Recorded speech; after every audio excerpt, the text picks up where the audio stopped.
akademisyen Brez Emin Ömer Ahmet ve ev ser Diroka Pakşana Kurdi ve akıbet بيتك حاجة قادرة كوي دست بيتكم كتاب ودفتر وتاريخ وكاغذ بكردي قلبن سرايا زباني ملاو مير وبادشامان هتا مردن دمانا ونشاني جبرتشي من اف بيتك كرد سرنافي مجاري احمد خاني وملايا جزيري ام وان ناس دكين بدرجاهية 1000 سال بري بهزاران عالمي ما دركتنا اوه كومانا بوسيلة نفيس مانا نفيس وان نمركرن اگر نفيس نبا وك عالم ينبري دي خزمتا خود كردنو دشونو نافيوان وندادو حاجي قادر دبيجي كتاب دفتر تاريخ كاغذ اگر بكردي هاتبانا نفيساندن ملا مير پادشاهن ما هتا مردن دما نافو نشانيوان هر دما سيدا قالك بحثا دنگ بيجي كرت وقالك بحثا فولكلورو ما بسنيو دنگ بيجي دين مجار عمل لسر بخشانا كردية يعني النسر چونكو گوار جي نسرة إجا قاعدك هي لفر چقاس فولكلور زيادة بيدناف هر ملتا كده چقاس دنگ بيجي زيادة بيدناف هر ملتا كده راستا أفا تاريخ دباريزي وراستا دفوك دباريزي ليز معناها كدني وي هي معناها كي نيجاتيف أم لازمه وي قبول كين أو معناه جي أو يعني نفيستنا يعني نفيس ضعيفة شما دناف ملتين دردور دا أم كرد فولكلور ما قلقة يعني كس مينا كردان فولكلور وان زنجينية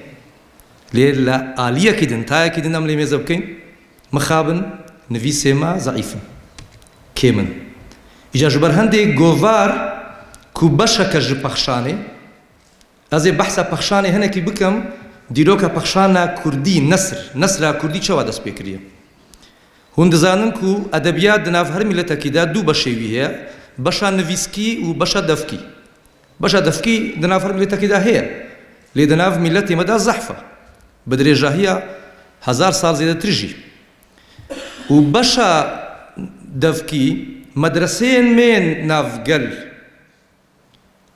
جه 1000 سال بري حتى انها بكردي درسي خوش رو فكرنا بحثا نحو صرف كرنا بحثا دين كرنا تفسير همو دفكي بويا او دفكيا نهاتي النفيسين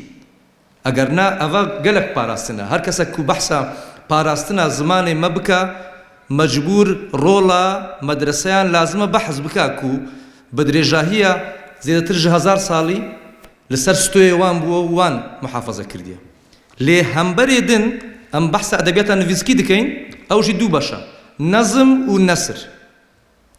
كرد نظم يوي قلكن حتى اللي بامد بيجن كرد همان همو شاعر يعني هر كسا كي دبيني اگر شاعر جي نبي دنگ بيجا اگر دنگ بيجي نبي كلامك دي بيجي باوايكي او هستو راماني خو درد خا لي او يجبير نكين نظم برهما دلا نسر برهما عقلا يعني أفا لازم بيت قبول كردنكو ملتي ما جبركو هستو راماني وي زحف بوا إفادة خو بنظمي كريا كنجي دربازي نسر بويا ويشاغيكو مدنيتها بوي چونكو النسر علاقاوي بمدنيته هي نظم علاقاوي بتظاهي مثلا تو شفانا كي دبيني شفان نظمك كي دبيجي حتى كساكي نخوند دبيني كو قدنق بيجا نظمك دبيجي لدما كو دربازي النسر دبين نسر يعني عقل يعني مدنيت يعني علمك كو بآوايكي حكيمانا بحكمتها إفادة كردن إجا وقت أم مخابن بلكي ملتي دنجي نظم لبريا يعني نظم بري بخشاني يعني بري نسر هاتي نفيساندن لي بخشان درنگ تربويا يا مجي درنگ تربويا جميلتي عندن اگر چی دیروکوانین پخشانا کردی نسرا کردی دسپیکا دیروک پخشانه ودگرینین جبو سرودین یارسان لست سالا پازدان سرودین یارسان لا آلیه هورامانه کو او آینزا یان مذهب یارسان کو دنافچیان هورامان دابوینا آخافتنی دینی خو بدفکی گوتنا پشتران نویساندنا بشكل نسر نفساندنا يعني وزن قافية وان تو نەبووە پشتڕا ئەم دێین ئەو پێش دەکەوێ واڵایەک دبی 100 ساڵە حەفدان ئەم هەموو دبینین کو عەلی تەرەماخی دەستپێکە پەخشانە کورمانزی دەست پێ دکە یعنی سەرف و نەحوی عەرەبی بە کوردی دنویسینی بەرێوی بە گۆتن دەهاتە ئاخافتن ئیفادەیوی بە زمان دەهاتە کردن لێ دەربازی نویسکی نەبوو دەماکو دەربازی نویسکی دەبی ئەڤە گرنگیاوی گەلەکە کوتو بکاربی ئاخافتنی خۆ بکەیە نویس ئیدی پشتڕا ئەم یەکەمیژی مامۆستا بەڵێ یەکەمیژی یا کورمانجی وەکە ئەدەبینی ئەوە وەکە پەخشانەکە ئەدەبی وەکە پەخشانەکە علمیە بەڵام بەرێوی ئەم دەبێژین سرودێن یارسان هەبوونە بە نویسکی هاتی نەکردن و حتا پشتێوی یا ئێزیدیانژی ئەو قەوالێن ئێزیدیانژی ئەوژی بە نویسکی هاتینە بەبەستا من لەڤر ئەوە ئەم لێ مێزە بکەین چەوە ئەم دگەهی نەکەل هە ئامەدی ینی ڕێڕەوێن دیرۆکی ئەم بەحەز بکەین پشتی ئەم دەیندارێکی دبین ئەگەرچی ئەو نە لە میلەتێ مەژیە ئەلیکسەندەر ژابە دەماکو هاتیە ئیجا بە هەر ئارمانجێکی بی بە هەر مەرامەکی بی وەختی هاتیە بوویە قونسڵۆسێ ڕووسێ لە ئەرز ڕۆمێ ئیدی داخواز ژمەلا مەحموودی بازیدی کردیە گوتیە وەرە بزانم ئەس لە میلەتێ کورد فێم بکەم چێ نویسکێوانەیە چ تشتێوان هەیە هەنێکی پارەدایە مەلا مەحموودی بازیدی مەلا مەحموودی بازیدی تو وەرە هەنێک شتان ژمە ڕابنویسینە ئەوەیە کو دناڤگەلدا هەیە مەلا مەحموود دێ ئەوانە دەنویسینی لەیلا و مەزنونێ حارسی بەتلیسی مەسەڵەن دەنویسینی تاریخی شەرەفنامەی هەنێکی تەرجەمە دکە تەرجەمەکردن ئەم لێ مێزە بکەین فکرە تەرجەمەکردنی مەموزینە دەنویسینی مەلای جزیری دیواناوی دەنویسینی یعنی ئەڤەژی دبە دەستپێکەکەی پڕ گرنگ حکاتان دەنویسینی ئەوژی گازی مەلا موسای حەکاری دکە مەلا موسای حەکاری دوڕ المەجالیسە دەنویسینی 25 حەکایاتێن نافگەرن ئەڤە بەرسیسایە عابیدە و فلانە دێ بە کورمانجی دەنویسینی ئەڤە پێنگاڤەکی پڕ گرنگە کو قۆناغا دەفکی دبە قۆناغا نویسکی ئەگەر چی بەرێویژی قۆنسڵۆسێ فەرەنسا لە میسرێ 70 جلد دەنویسینی 70 جلد لەسەر میلەتێن ڕۆژهەڵاتە ناڤین یەک ژوانژی گازی هەنە کوردان دکە ناوێوان نەدیارەکینە دەبێژێ وەرە تو هەنە کلیلە و دمنا 1001 شەب ئەو چیرۆکێن کو دناو میلەتێن دنیادا بڵاون تو ئەوانە تەرجەمە بکە تەرجەمە دکا بە کوردی 2 ساڵ 3 ساڵ بەرێ دەرکەتن ئەوژی تاریخ کەنگیە 1812 یعنی هەموو تاریخە نەسرێمە 200 ساڵە بەڵکی بەرێویژی هەبوو بن هێژمە نەدیتنە پڵاستیژی ئیجا ئەف سەردەم پشتی سەردەمە نەمانە میرەکتیان 1950 میرەکتیان کوردان نامینن ئیدی حکمان نویسکی و دیوان دکەوە دەستی شێخان وەختی دکەوە دەستی شێخان ئەدەبیات لەبەر دەستێوانە ئەف سەردەمەکی زەعیفە 1950 هەتا سەردەمە کۆمار لێ لە داویەن سەردەما کۆماری سەردەما عوسمانی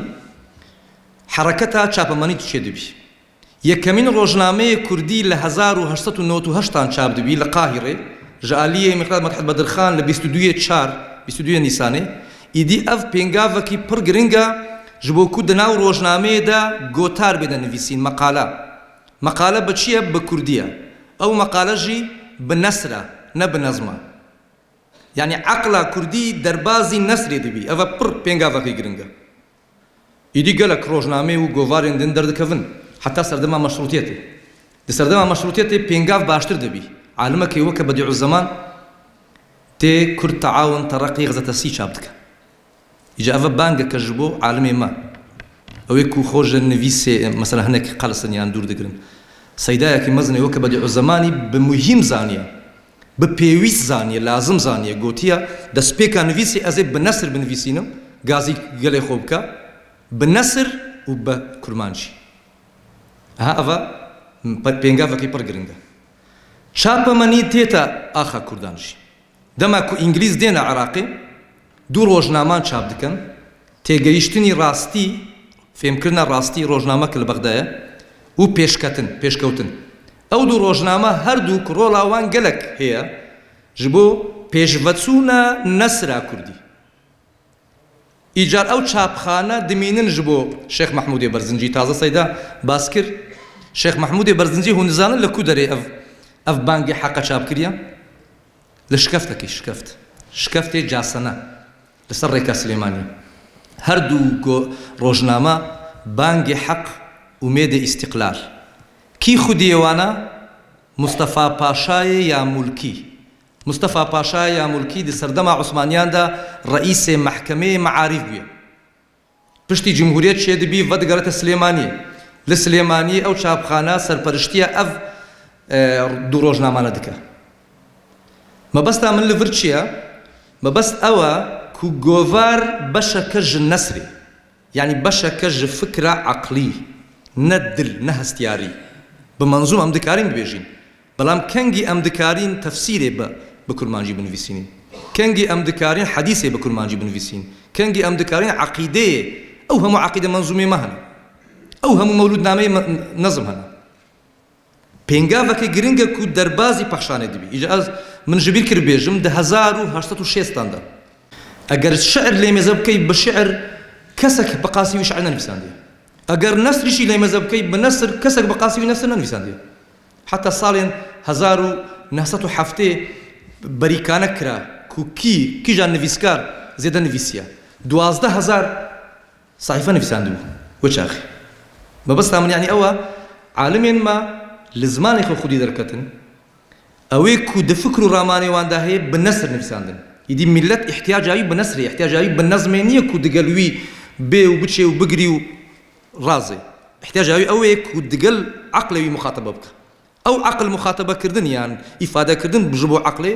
احتیاجاوی بە نەسریە ئیجا چ قاس وەسیلا خۆ میکانیزما خۆ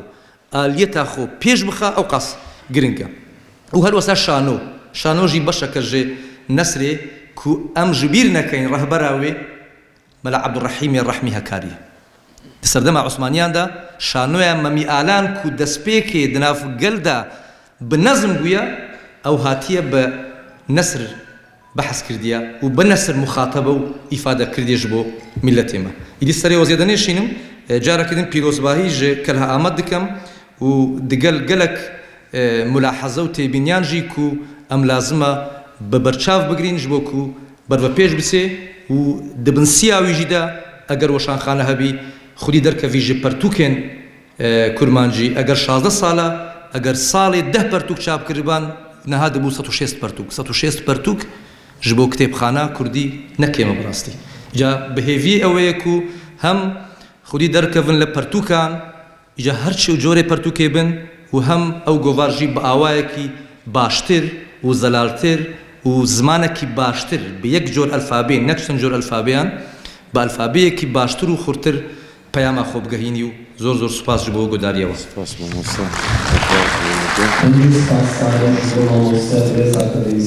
Ömer Ahmet, Malawi Alvaj ve Haftınavi